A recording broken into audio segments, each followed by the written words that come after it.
Case 623 by Danny Yu. Chapter 40. Stuck is gone, and we give up his biological son. If we'd kept both children in our custody, we could have claimed everything through them. The fortune, the company, the patents and weapons and loans. Howard Stuck's as well. Pierce says. Stuck has not even been declared dead, Zola says. He could still come out of this alive. Tony's head was damn near spinning, and quite frankly, he was not sure just how much of anything more he could actually handle.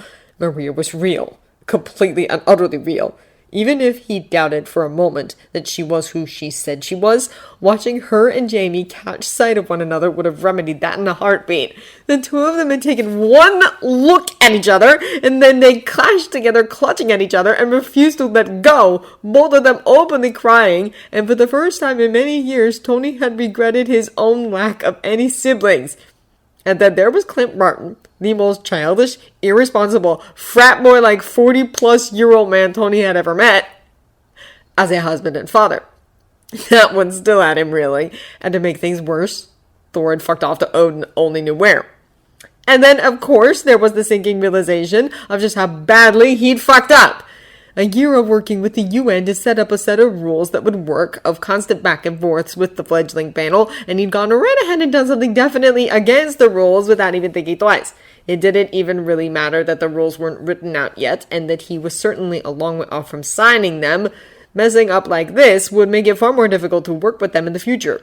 And honestly, thinking about all that was a distraction as well, a pretty deliberate one at that.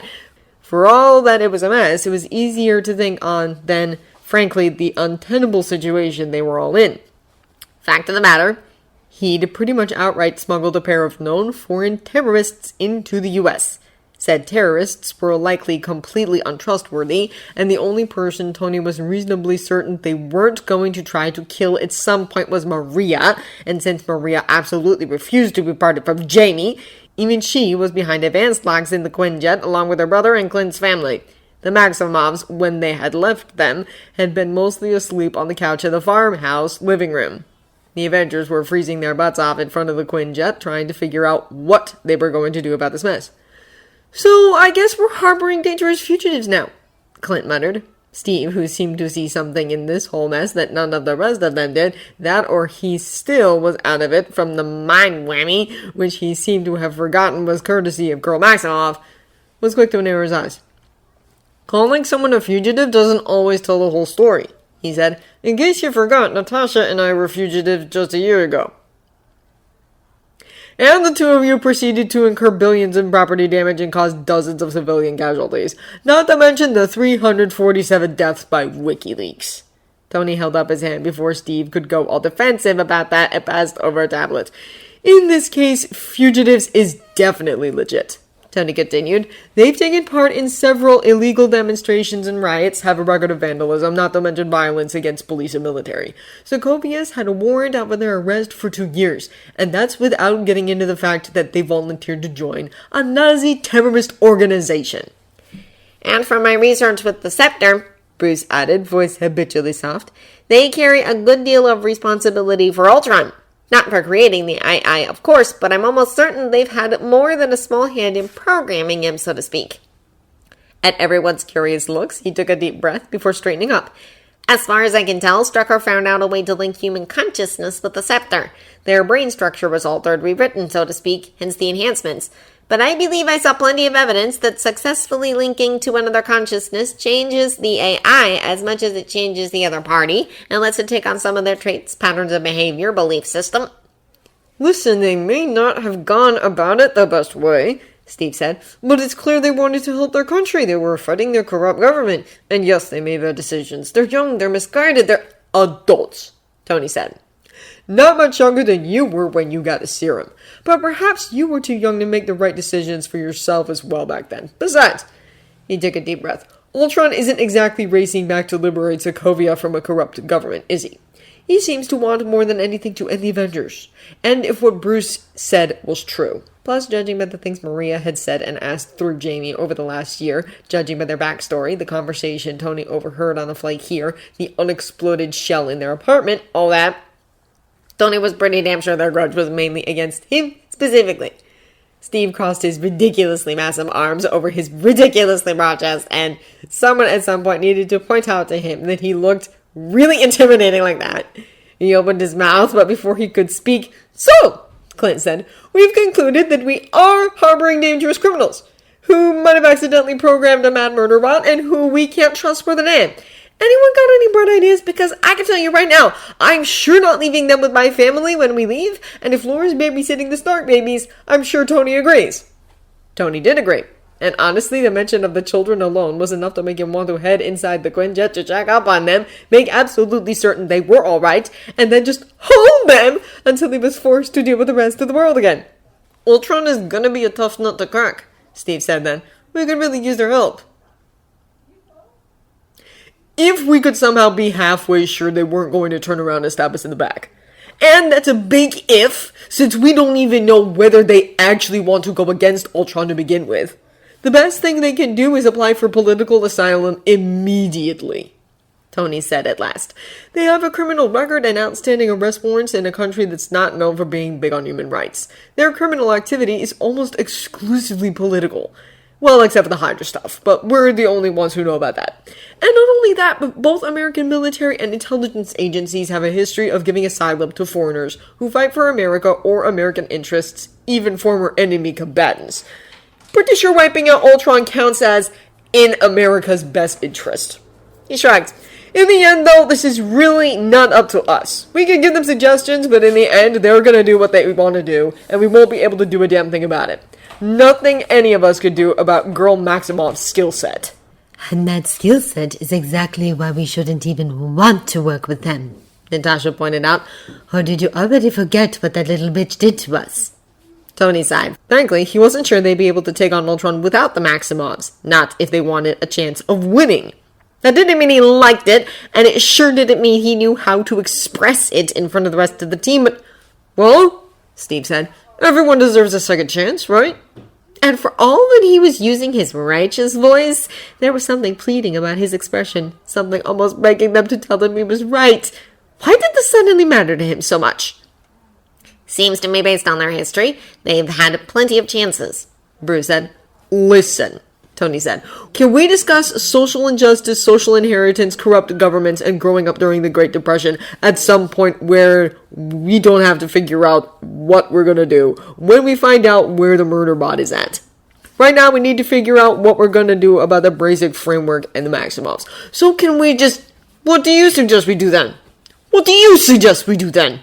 Steve said, somehow managing to sound just as sullen as Jamie did when Tony told him he had to bring at least one bodyguard to a classmate's birthday party. Tony took a deep breath. "I'm gonna go talk to them," he said. "Might be my ego talking, or it might be the fact that Ultron seems to have a particular grudge against me. But I have a feeling I'm at the heart of this whole shebang for them." "You can't go alone," Natasha said.